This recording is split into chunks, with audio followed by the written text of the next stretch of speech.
자, 지금 학원에서 녹화 중이다 보니까, 그러니까 정규 수업도 진행하면서, 그 다음 학원에서 녹화를 해서 최대한 여러분들 이제 빨리 올려주다 보니까, 중간중간에 선생님들께서 종종 들어오셔서 동영상이 중간에 조금씩 끊기는 게 있는데, 그건 조금 이해를 부탁을 해주세요. 자, 그 다음, 나는 즐긴다. 뭘 즐기냐? 배우는 것을 즐긴다. 어떻게? How to play the drums. 드럼을 어떻게 연주하는지를 배우는 걸 즐긴다. 자, learning의 주체가 누구냐면, 그렇죠. 내가 즐긴다고 했고, 배우는 것도 당연히 나겠죠. 그러니까 굳이 써주지 않는 경우에 대한 예문으로 나와 있는 겁니다. 그 다음, 나는 그에게 고마워한다. 뭐에 대해서 고마워하냐면, 오랜 기간 동안 나와 함께 있어 준 것에 대해서 고마워한다. 그럼 이 being의 주체는 누구냐? 그렇죠. 앞에서 언급한 thank의 목적어로는 힘이겠죠. 그가 나와 오래 함께 있었던 것에 대해서 고마워하는 거니까 힘이 주체가 될 거고요. 그러니까 생략을 해준 표현이고, 그 다음 밑에 무거운 것들을 들어 올리는 것은 위험할 수 있다. 그렇죠. 일반인이 당연히 모든 사람에 대해서 해당되는 경우이기 때문에 굳이 작성을 해주지 않는 겁니다. 그 다음 의미상의 주어를 그럼 밝히는 경우는 언제냐? 뭐 당연한 말인데 밝힐 필요가 있을 땐 당연히 써줘야 되는데, 그럼 어떻게 동명사의 의미상의 주어를 써주느냐? 동명사 앞에다가 소유격이나 아니면은 목적격으로 써줍니다. 구어체라는 거는 이제 말로 하는 영어에서는 목적격을 써주고, 그 다음에 문어체에서는 소유격, 글로 쓰는 영어에서는 소유격으로 써준다. 근데 어쨌든 둘 다 되기는 한다 정도로 보면 되겠고요. 자, 그들은 확신한데요. 뭘 확신하냐면 오는 걸 확신하는데 누가 오느냐? 그가. 그래서 그를 소유격으로도 쓰고 목적격으로도 써준다. 목적격은 주로 구어체에서 사용을 해준다. 근데 둘 중에 하나를 써도 틀린 건 아니다. 그래서 coming에 대한 주체를 꼭 써줘야 되는 상황이죠. 그들은 확신하는데 누가 오는 건지 이 상황에 대한 주체를 써줘야 되기 때문에 his나 him을 써줍니다.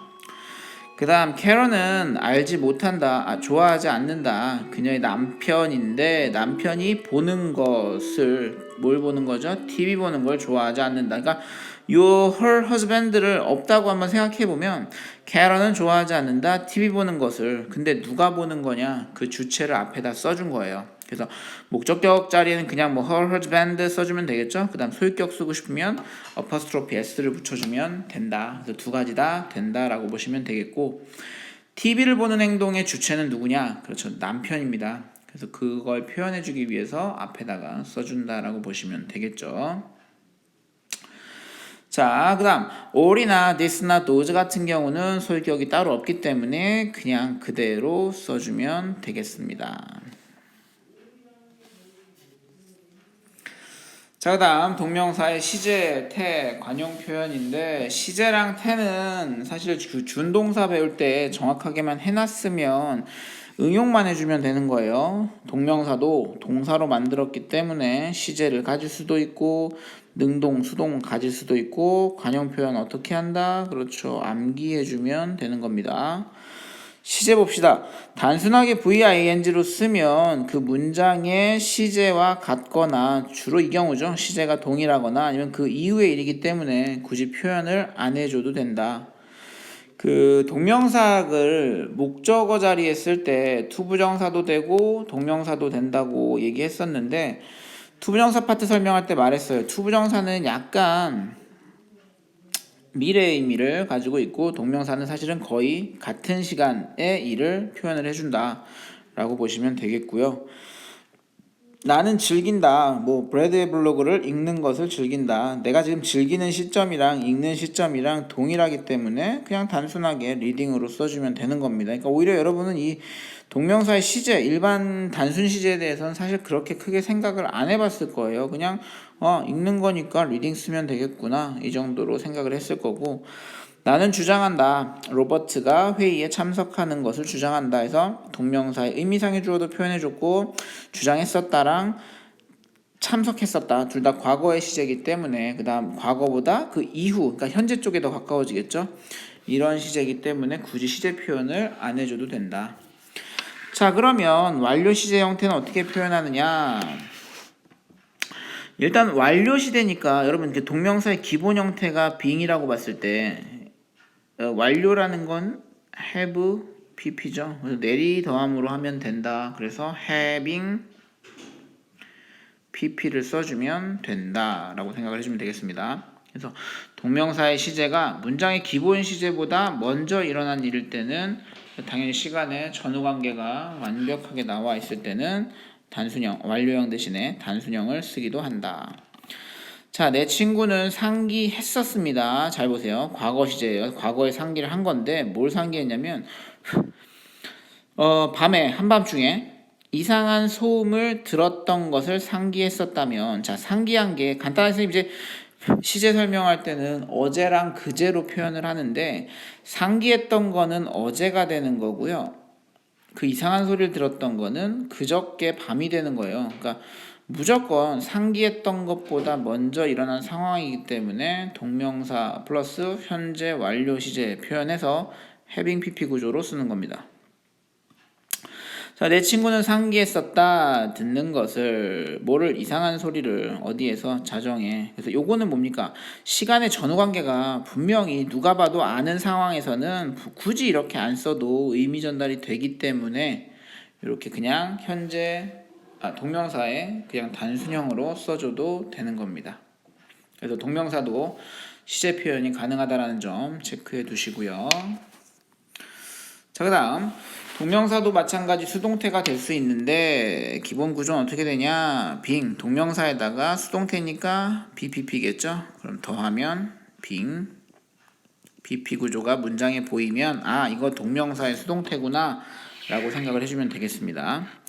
자, 이렇게 의미가 그러니까 되는 것 정도로 해석하면 되겠죠? 비록 팻은 어리지만 그는 싫어합니다. 뭘 싫어하냐면 being treated니까 처우받는 것을 싫어하는 거, 혐오하는 거예요. 대우받는 것, 뭐처럼 아이처럼 대우받는 것을 싫어한다. 이 의미가 되니까. 그러니까 만약에 여기다 여러분이 treating을 넣어보면 아마 내용이 안 되는 걸 알 거예요. 그래서 그는 싫어한다, 대우하는 것. 뒤에 목적어도 없죠, 지금 문장에서. 그러니까 수동의 의미로 되어야되는구나를 체크를 해주면 될 것 같습니다. 그 다음 완료형 수동태면은 하나씩 더하면 되겠죠. 동사 원형 ing 현재 동명사에다가 완료 시제 어떻게 들어가냐면 have pp 그 다음 수동 be pp 내리 더해주면 having been pp가 되면 시제는 완료고 태는 수동이구나 라는 거 알게 될 겁니다. 그래서 그녀는 화났었대요. 과거에. 왜 화났냐면 having been laughed at 비웃음을 당해 오던 것에 대해서 화가 났다 이렇게 되는 겁니다. 그러니까 화난 건 과거인데 그 전부터 다른 사람들이 이 여자를 비웃었나 봐요. 그러니까 이 여자 입장에서는 비웃음을 당한 수동이고 그 과거 시점 기준으로 앞 상황에서 계속 이제 비웃음을 받은 거니까 완료 시제 용법까지 완료 시제까지 들어가야 된다. 그래서 수동의 완료 수동을 표현을 이런 식으로 해줄 수 있습니다. 자, 그다음 관용 표현 어떻게 해야 되냐면 그렇습니다. 외워줄 수밖에 없어요. 이런 표현 사실 뭐 문법적인 분석이라기보다는 해석상의 문제 아니면은 여기 뒤에 어떤 형태가 오는지 문법 문제로 나오기 때문에 그냥 입에 있게끔 계속 쭉 암기를 해주면 오히려 여러분한테 도움이 많이 될 겁니다.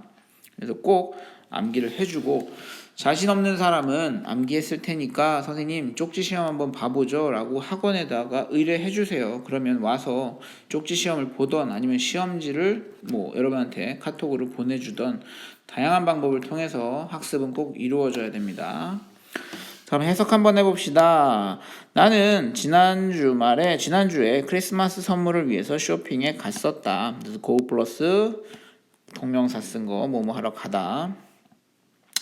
자, 내가 시험 때문에 공부하느라 바쁜 와중에 내 동생은 TV 보는 중이었다. 반면에 정도가 낫겠네요. 바쁜 중에. 사실 접속사 while 같은 경우는 두 가지 의미다 해도 크게 무리는 없을 것 같아요. 바쁠 바쁠지라도가 아니겠네요. 바쁜 동안이겠네요. 그죠? 시험 공부하느라 바쁜 동안에 내 동생은 TV를 봤다. 그래서 뭐 be busy, VING 이런 식으로 그냥 입에 있게끔 계속 읽어주면 좋을 것 같고요. 자, object to ing. 난 뭐뭐에 반대한다. 게임 동안에 규칙 바뀌는 것을 반대한다. 입에 있게끔 외워주시고요. 그다음 devote 하면 헌신하다라는 뜻이죠. 바치다로 나왔네요. 그래서 A, 그의 모든 재산을 가난한 사람 돕는 것에 바쳤다. 그래서 to가 전치사로 쓰였기 때문에 동명사 쓰이는 거. 그래서 devote to ing. 계속 이런 식으로 입에 있게끔 학습해주는 게 선생님 봤을 때는 제일 쉬운 방법인 것 같아요. 그 다음 prevent from ing, 뭐 keep from ing, stop from ing. A가 ing 하는 걸 막다, 예방하다 이 뜻이 되겠죠. 그래서 폭설이 우리가 나가는 것을 막아주었다. 그래서 외워주는 게 가장 좋은 표현이라고 보시면 되겠습니다. 자, 그 다음 챕터 3 동명사랑 투부정사. 그럼 이제 과연 차이가 뭐냐라는 걸 알아야 되는데, 여러분 여기 그 중학교 1학년 때부터 쭉 외웠었을 거예요. 동명사만 목적으로 취하는 동사든 뭐냐, 약간의 과거 의미 아니면 동시 상황을 나타내는데 enjoy, admit, finish, keep, mind, consider, 뭐 예를 들면 메가 뭐죠? 선생님 기억이 안 나는데 메가 패스 해가지고 뭐 외우는 방법이 있기는 있는데, 어쨌든 외울 수 있는 방법 여러 가지를 통해서 여러분이 꼭 암기를 해줘야 되고, 이제 동명사, 투부정사 다 뒤에 이 명사정형법으로 쓰이면 사실 목적어 자리에 들어갈 수가 있잖아요. 근데 그 동사에 따라서 어떤 목적어가 쓰이는지를 외워서 시험을 봐줘야 되는 거고요. 약간은 과거의 의미나 동사들 자체가 과거의 의미에 대한 상황 아니면은 굳이 해도 현재까지의 상황 정도를 나타내는 목적어라고 보시면 돼요. 그래서 그는 성공적으로 끝냈었다. 연설하는 것, 약간의 과거의 의미죠. 청중들에게 연설했던 것을 하는 것을 끝냈다 해서 약간의 과거의 의미일 때는 동명사라고 생각을 해주면 되겠고요. 너 기다리는 거 좀 그러니? 밖에서 뭐 할 때까지? 내가 에린한테 말하는 동안에 너 밖에서 기다리는 것 좀 그러니? 뭐 꺼려하니? 해서 기다리는 것 과거 의미 아니면 지금 동시에 현재 의미일 때 ing를 쓴다. 그런 류의 동사들에선. 그럼 반대로 투부정사만 목적으로 취하는 동사들은 약간의 미래 의미라고 생각을 해주시면 돼요. 그래서 원하고, 희망하고, 뭐 선택하고, 배우고, 결정하고, 동의하고, 기대하고, 계획하고, 약속하고, 거절하고, 그 다음 뭐뭐인 채 하고, 그래서 약간의 미래 의미가 포함되어 있다고 보시면 되고요. 폴은 사기를 원한다. 그럼 아직 안 산 거죠. 그러니까 사는 것, 앞으로 사는 것을 원한다의 의미이기 때문에 약간은 미래 의미가 있다고 보시면 되고요. 그녀가 그녀의 고지서를 지불할 것을 약속했다. 마찬가지로 아직 지불 안 했기 때문에 어느 정도의 미래에 지불할 것을 약속했다. 그러니까 동명사는 약간 과거나 현재 의미, 투부정사는 약간 미래 의미라고 보시면 되겠습니다.